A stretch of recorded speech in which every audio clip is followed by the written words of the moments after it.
अस्सलामुअलैकुम वरहमतुल्लाहि वबरकातुहू। Welcome to यूनानी मॉडर्न नोट्स। और आज के इस वीडियो में हम प्लेसेंटा फॉर्मेशन के बारे में पढ़ेंगे। प्लेसेंटा फॉर्मेशन की बिगनिंग कैसे होती है, डेवलपमेंट कैसे होता है, विलाय फॉर्मेशन कैसे होता है, एंकरिंग विलाय क्या होता है एंड लोबुलेशन कैसे होता है। ठीक है, तो स्टार्ट करते हैं। Functional layer of endometrium is decidua which develops by decidual reaction during implantation process. ठीक है, डेसिडुआ इसके बारे में हमने पहले भी पढ़ा है कि ये क्या होता है। एक मॉडिफाइड एंडोमेट्रियम होती है under the influence of progesterone hormone. ठीक है, प्रोजेस्टेरॉन की वजह से क्या होता है कि एंडोमेट्रियम में मॉडिफाई हो जाती है और इसी का नाम डेसिडुआ हमने दिया है। डेसिडुआ की इम्प्लांटेशन के प्रोसेस के दौरान 3 लेयर्स होती हैं, स्ट्राटम कॉम्पैक्टम, स्ट्राटम स्पॉन्जियोसम एंड स्ट्राटम बेसाले, जिसमें stratum compactum and spongiosum functional layer होती है जिसमें इम्प्लांटेशन होता है। इम्प्लांटेशन के बाद decidua is redefined under 3 headings: decidua capsularis, decidua parietalis and decidua basalis. अब इसे हम थोड़ा डायग्राम की मदद से समझते हैं। यह है एंडोमेट्रियल लाइनिंग। ठीक है, एंडोमेट्रियम के जिस एरिया से ब्लास्टोसिस्ट पेनिट्रेट करता है वो एरिया कुछ इस तरह हो जाता है। ठीक है, इसमें गैप क्रिएट्स हो जाते हैं। ये गैप्स लेटर ऑन फिल होते हैं फाइब्रिन प्लग के जरिए और फाइब्रिन प्लग को बाद में एंडोमेट्रियल सेल्स रिप्लेस कर देते हैं और एंडोमेट्रियम वापस एज इट इज हो जाती है। ठीक है, ट्रोफोब्लास्ट डिफ्रेंशिएट होता है इनर साइटोट्रोफोब्लास्ट में, आउटर सिंसीशियल ट्रोफोब्लास्ट में। ये एम्ब्रियोब्लास्ट है। The point at which the embryoblast is attached is known as embryonic pole and the rest is known as ab-embryonic pole। ये सब हमने और क्लियरली डिस्कस किया हुआ है। ठीक है, अब डेसिडुआ बेसालिस, कैप्सुलारिस, पैराइटालिस क्या होता है। एम्ब्रियोब्लास्ट का एम्ब्रियोनिक पोल एंडोमेट्रियम के जिस एरिया तक अटैच्ड है उसे हम डेसिडुआ बेसालिस कहेंगे। जैसे कि ये एम्ब्रियोनिक पोल है। ठीक है, ये पूरा एंडोमेट्रियम है। एम्ब्रियोनिक पोल एम्ब्रियोब्लास्ट का इस एरिया तक अटैच्ड है तो इसे हम डेसिडुआ बेसालिस कहेंगे। ठीक है, पूरे रेस्ट एरिया को डेसिडुआ कैप्सुलारिस कहेंगे और ये जो नीचे का एरिया है जहाँ से वो पेनिट्रेट किया था ब्लास्टोसिस्ट उसे हम डेसिडुआ पैराइटालिस कहेंगे। अब आते हैं डेवलपमेंट ऑफ प्लेसेंटा पे। प्लेसेंटा डेवलपमेंट 2 सोर्सेज से होता है, एक फीटल पोर्शन और एक मैटरनल पोर्शन। फीटल पोर्शन में ये कोरियोनिक फ्रंटोसम से होता है, मैटरनल पोर्शन में ये डेसिडुआ बेसालिस से होता है and it happens by the end of 3rd week. Decidua basalis हमने पढ़ाई क्या होता है, कोरियोनिक फ्रंटोसम हम आगे पढ़ेंगे। ठीक है, प्लेसेंटा फॉर्मेशन से पहले क्या होता है, जो ट्रोफोब्लास्ट है डिफ्रेंशिएट हो जाता है inner cytotrophoblast and outer syncytial trophoblast. जैसे ही ये 2 लेयर्स में डिवाइड होता है उसके बाद फॉर्मेशन ऑफ ट्रेबिक्युलर एंड इंटरविलियस स्पेसेस होता है। चलिए देखते हैं कि ये क्या होता है। जैसे ही cyto and syncytial trophoblast layer बन जाता है, syncytial trophoblast layer में small lacunae develops and these lacunae are separated by a portion of syncytial trophoblast itself which is called trabeculum। ठीक है, later these lacunae communicates with each other and forms intervillous spaces।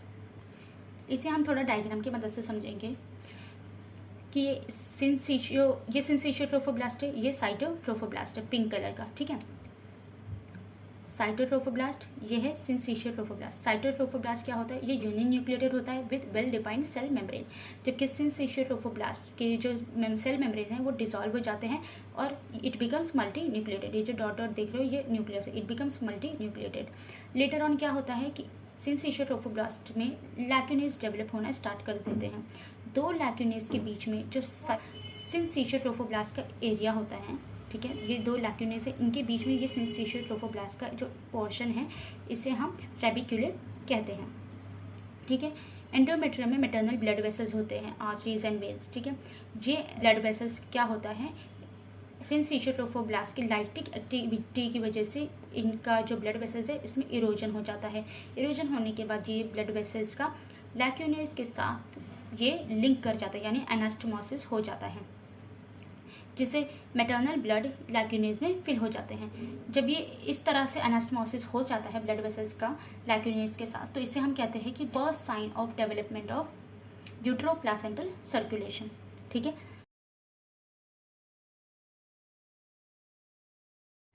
अब जो embryoblast था वो भी differentiate होना start कर देते हैं।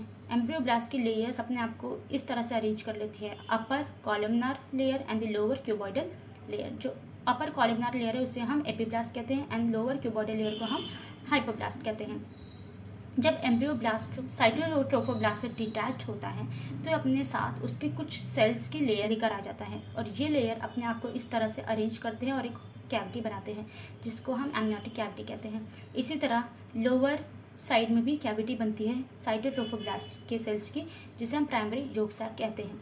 ये जो एम्ब्रियोनिक कैविटी है इसके बाहर और साइटोट्रोफोब्लास्ट लेयर के अंदर कनेक्टिव टिश्यू फॉर्म होना स्टार्ट हो जाते हैं which are derive from primary yolk sac. ठीक है, ये connective tissue primary yolk sac से डिराइव होते हैं। इसे हम मीजोडर्म कहते हैं। क्योंकि ये एम्ब्रियोनिक कैविटी के बाहर है इसलिए इसका नाम एक्स्ट्रा एम्ब्रियोनिक मीजोडर्म रखा गया है।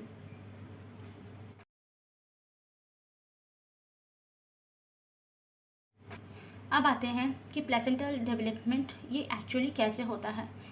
सबसे पहले पढ़ेंगे कोरियोनिक फ्रंडोसम जो कि फीटल पोर्शन है। ठीक है, स्मॉल फिंगर लाइक प्रोजेक्शन और chorionic villi from the trophoblast layer forms into the decidua. ठीक है, ये लाइन जो है ये समझ लो डेसिडुआ है, ये एम्ब्रियोब्लास्ट है। ठीक है, ठीक है, जो small finger like projection start होते हैं यहाँ पे अपेयर करना। ठीक है, initially they will be formed in all direction. शुरुआत में ये ऑल डायरेक्शन में फॉर्म होंगे। Later the villi related to the decidua capsularis will disappear, यानी कि शुरुआत में ये ऑल डायरेक्शन में फॉर्म होते हैं। ठीक है, लेकिन बाद में क्या होता है कि the villi which are related to decidua capsularis will disappear and only the villi related to decidua basalis grow extensively, जिसको हम कोरियन फ्रंडोसम कहते हैं। यानी कि बाद में क्या होगा कि जो villi which are related to decidua basalis, ठीक है, मैंने डेसिडुआ बेसालिस बताया था कि ये डेसिडुआ बेसालिस है जहाँ पे एम्ब्रियोनिक पोल एम्ब्रियोब्लास्ट का एंडोमेट्रियम से अटैच रहेगा, उसको डेसिडुआ बेसालिस कहेंगे। तो इस एरिया में जितने भी विलाई फॉर्मेशन रहेंगे वो सिर्फ रहेंगे, बाकी कैप्सुलरिस के एरिया की विलाई डिसअपियर हो जाएंगी।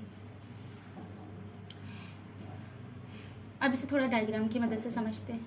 सी, इस डायग्राम में जैसे कि आप देख रहे होंगे ये जो पिंक लेयर है ये साइटोट्रोफोब्लास्ट की है। ठीक है, ये पूरा सिंसिशियो ट्रोफोब्लास्ट है, ये लैक्यूनेज है जो कि मैटरनल ब्लड से भर चुका है, ये मैटरनल ब्लड वेसल्स हैं। ठीक है, क्या होता है कि जो ट्रोफोब्लास्ट है दोनों लैक्यूनेज के बीच का जो एरिया हमने बोला था which is separated by portion of syncytio trophoblast को ट्रेबिक्यूले बोलते हैं।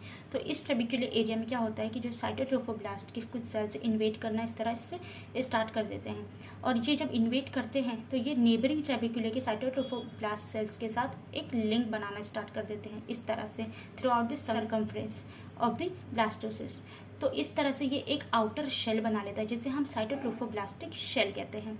ठीक है, इनसाइड क्या होता है कि ये जो मीजोडर्म था, मीजोडर्म के अंदर भी लैक्यूनेज स्पेसेस डेवलप होना शुरू होते हैं जैसे कि सिंसिशियो ट्रोफोब्लास्ट में होता है। ठीक है, लेटर ऑन क्या होता है कि ये दीज स्मॉल स्मॉल लैक्यूनेज और spaces coalesce to form large space. ठीक है, इस डायग्राम से आप देख सकते हो कि ये साइटोट्रोफोब्लास्ट है। ठीक है, ये मीजोडर्म के बीच में ये जो एरिया देख रहे होंगे आप, ये लैक्यूनेज का था जो कि कोअलाइज होकर एक लार्ज एरिया बनाता है, लार्ज स्पेस बनाता है जिसे हम सीलोम कहेंगे। ठीक है, तो ये स्पेस बनाने की वजह से क्या होता है कि जो एक्स्ट्रा एम्ब्रियोनिक मीजोडर्म है वो उसकी एक लेयर ट्रोफोब्लास्ट साइटोट्रोफोब्लास्ट सेल्स के पास हो जाती है, और जो अंदर की जो लेयर है जो कैविटी की वजह से सेपरेट हो गई थी वो amniotic cavity and primary yolk sac को कवर कर लेती है, और दोनों को एक थिक बैंड से, ठीक है, कनेक्ट करती है साइटोट्रोफोब्लास्टिक सेल्स के साथ, ताकि जो एम्ब्रियो है वो साइटोट्रोफोब्लास्टिक सेल्स से डिटैच ना हो जाए। तो इसी बैंड को हम क्या कहते हैं, कनेक्टिंग स्टॉक या फिर बॉडी स्टॉक, और यही आगे जाके अम्बिलिकल कॉर्ड बनाता है।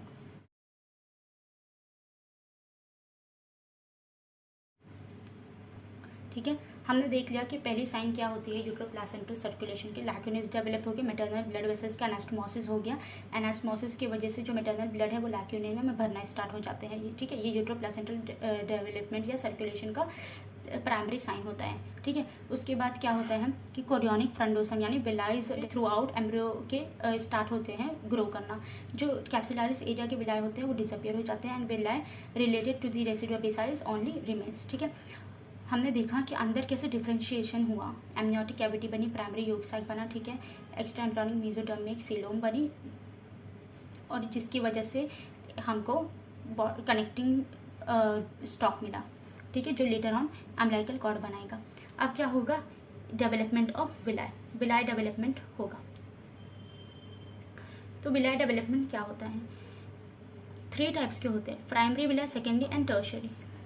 प्राइमरी विलाई क्या होता है, when cytotrophoblast penetrates the syncytotrophoblast forming primary villi। इसको हम डायग्राम की मदद से समझेंगे। इस डायग्राम में जैसे कि आप देख रहे होंगे कि जो साइटोट्रोफोब्लास्ट की कुछ लेयर्स है वो इन्वेट करते हैं, ठीक है, लैक्यूनार स्पेसेस के बीच में, ट्रेबेक्युलर एरिया में, ठीक है। तो ये जो सेल्स है जो इन्वेट करते हैं इसे ही हम बोलते हैं कि प्राइमरी विलाय, ठीक है, यही प्राइमरी विलाय है। इसको हम और अच्छे तरीके से समझेंगे। इस डायग्राम में आप देख रहे होंगे कि ये जो एरिया है ये पूरा ये सिंसिशियल ट्रोफोब्लास्ट का है, ठीक है, लैक्यूनार स्पेसेस है इसके अंदर। ये है ट्रोफोब्लास्ट पिंक लेयर, ठीक है। ये सेकेंड वाला है एक्स्ट्रा एम्ब्रियोनिक मेसोडर्म, ठीक है। इसको मैंने ऐसा किया है ताकि आप लोग को अच्छे से समझे। तो जब ट्रोफोब्लास्ट जो आपको मैंने लेयर दिखाई थी पहले वो कुछ इस तरह से ऐसा इन्वेट कर रही थी, ठीक है, इस तरह से कुछ इन्वेट कर रही थी। वो जो इस तरह का जो पैटर्न है वो इस तरह से दिखता है, ठीक है। इसको मैंने इस तरह से दिखाया है। तो ये जो साइटोट्रोफोब्लास्ट है ये ना सिंसिशियल ट्रोफोब्लास्ट के अंदर ऐसे इन्वेट करेगी, ठीक है, पेनिट्रेट करेगी। तो इसे हम कहेंगे कि formation of primary villi. Secondary villi क्या होता है? When extra embryonic mesoderm penetrates the cytotrophoblast or primary villi forms secondary villi, ठीक है। And what is tertiary villi? Blood vessels starts forming into the extra embryonic mesoderm or secondary villi called tertiary villi। जैसे कि इस diagram से आप देख सकते हो कि पहले साइटोट्रोफोब्लास्ट था, ठीक है, उसने इन्वेट किया सिंसिशियल ट्रोफोब्लास्ट में, तो हमने कहा ये प्राइमरी विलाय है, ठीक है। जब एक्स्ट्रा एम्ब्रियोनिक मेसोडर्म ये इन्वेट करेगा तो हम कहेंगे कि सेकेंडरी विलाय है, ठीक है। और जब एक्स्ट्रा एम्ब्रियोनिक मेसोडर्म में डिफ्रेंशिएट होगा blood vessels and connective tissue में, ब्लड वेसल्स में, तो हम कहेंगे कि टर्शरी विलाय, ठीक है। जो कुछ विलाय होते हैं जो सिंसिशियल ट्रोफोब्लास्ट को पेनिट्रेट करते हैं, लेकिन कुछ विलाय पेनिट्रेट नहीं करते। तो जो पेनिट्रेट करते हैं उसे हम एंकरिंग विलाय कहते हैं, और जो नहीं पेनिट्रेट करते उसे हम न्यूट्रिटिव विलाय कहते हैं। अब आते हैं एंकरिंग विलाय पर। एंकरिंग विलाय क्या होता है? These are attached at one end to the fetal side and other end to the maternal side, ठीक है। उसके 3 पार्ट्स होते हैं, truncus chorii, ramus chorii and the ramulus chorii. See ये सिंसिशियल ट्रोफोब्लास्ट है, यहाँ पे डेसिडुआ बेसालिस होता है यानी कि मैटरनल साइड है, और यहाँ पे ठीक है ये एक्स्ट्रा एम्ब्रियोनिक मेसोडर्म है, ठीक है। यहाँ पे फिर कैविटी रहती है, उसके अंदर 2 कैविटी है, amniotic cavity, yolk sac cavity, ठीक है। यहाँ पे एक कॉर्ड बैंड बनता है जिसे हमने कनेक्टिंग स्टॉक कहा था, जो कि आगे जाकर अम्लाइकस बनाता है, ठीक है। तो इस तरह का ये पूरा एरिया है।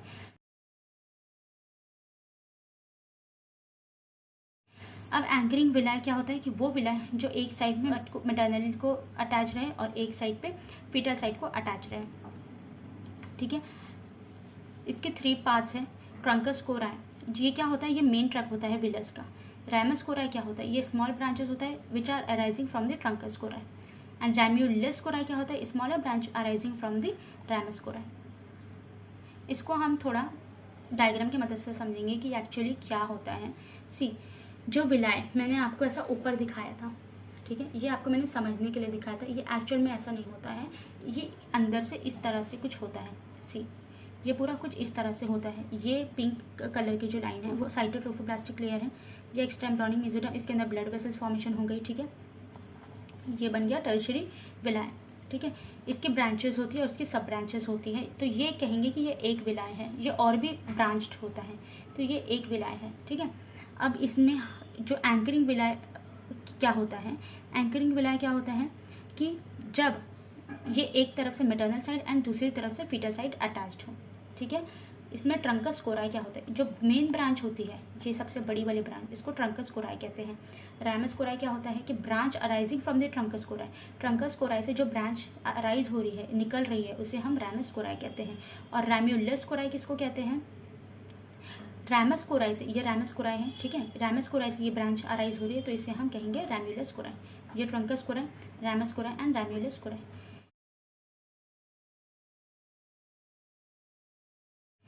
कोरियन क्या होता है? ठीक है, कोरियन क्या होता है और कोरियोनिक विलाय किसे कहते हैं, इसके बारे में थोड़ा पढ़ते हैं। सी गाइस, ये है साइटोट्रोफोब्लास्ट, ठीक है, सिंसिशियल ट्रोफोब्लास्ट, ठीक है। ये क्या है? Extra embryonic mesoderm. इसके बीच में कैविटी बन गई थी, कैविटी की वजह से जो एक्स्ट्रा एम्ब्रियोनिक मेसोडर्म है ये amniotic cavity primary yolk sac को कवर कर लेती है, एक थिक बैंड के जरिए इनको कनेक्ट कर देती है साइटोट्रोफोब्लास्टिक सेल्स से, ठीक है। अब जो extra embryonic mesoderm amniotic cavity and cytotrophoblast को लाई करती है उसे हम सोमैटोप्लूरिक मेसोडर्म कहते हैं, और जो प्राइमरी योक सैक को कवर करती है उसे हम स्प्लैंचियोप्लूरिक मेसोडर्म कहते हैं, ठीक है। तो कोरियन क्या होता है, सोमैटोप्लूरिक मेसोडर्म, साइटोट्रोफोब्लास्ट एंड सिंसिशियोट्रोफोब्लास्ट। इन तीनों लेयर से, ठीक है, इन तीनों लेयर से जो भी विलाइस निकलते हैं उन्हें हम कोरियोनिक विलाय कहते हैं। जैसे कि ट्रोफोब्लास्ट का पेनिट्रेशन हुआ सिंसिशियो में, प्राइमरी विलाय, मेसोडर्म का हुआ सेकेंडरी विलाय, मेसोडर्म डिफरेंशिएट हुआ टर्शियरी विलाय, ठीक है, तो उसे ही हम कोरियोनिक विलाय कहते हैं।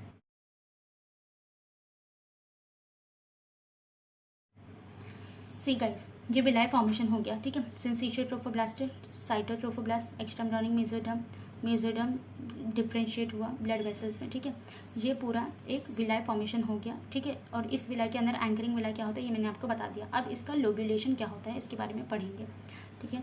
सो lobulation of placenta after anchoring villi formation, number of septa forms inwards, ठीक है। जैसे ही एंकरिंग विलाय फॉर्म हो जाता है, number of septa forms inward. ये क्या होता है इसके बारे में हम पढ़ेंगे। which divides the placenta into 15 to 20 lobes and these are known as cotyledons, each cotyledons having 3 to 4 anchoring villi।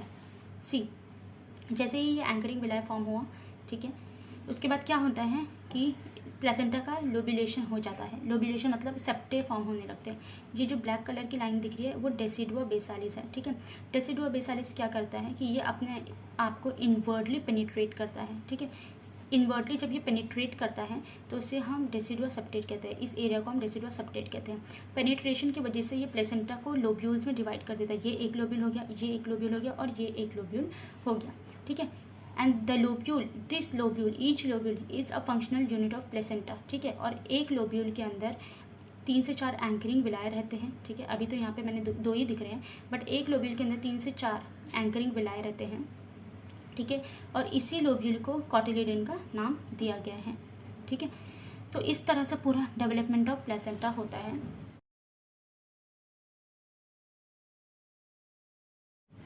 ठीक है। कि पहले इसके अंदर primary sign of development of utero placental circulation होगा, ठीक है।